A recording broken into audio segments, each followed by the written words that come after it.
In today's video, I'm going to teach you how to move trash mail to inbox in Gmail if you've ever accidentally deleted an important message. Don't worry, Gmail makes it easy to pull it back into your inbox.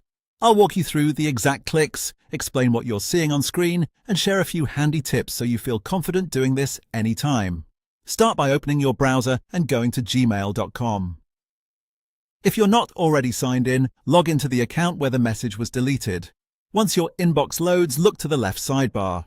If your labels list is short, hover your mouse over it and you'll see an option called More. Click More to expand the full list of Gmail labels. Within that expanded list, find and click Trash. In some regions it may be labeled Bin, but it's the same place where deleted emails are stored for up to 30 days before they're automatically removed. When the Trash view opens, you'll see all messages that were deleted recently. Next, choose the email you want to restore. You can click once to highlight it, or open it first to double-check the contents, then return to the list and select it.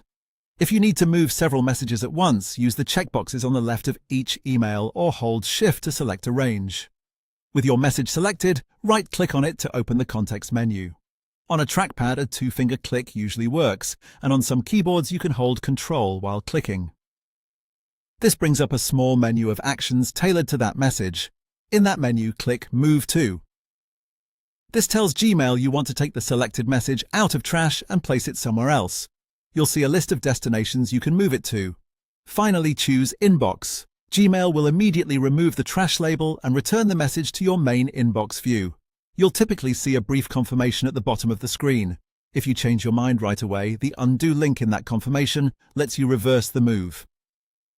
A few quick notes to keep in mind. Messages stay in Trash for only 30 days, so if you don't see what you're looking for, it may already be permanently deleted. Also, Trash is different from Spam. If a message is in Spam, you would mark it Not Spam instead of moving it. And while today's steps are shown on desktop, the idea is the same on other devices. That's it. Your email is back in the inbox and ready for you to act on.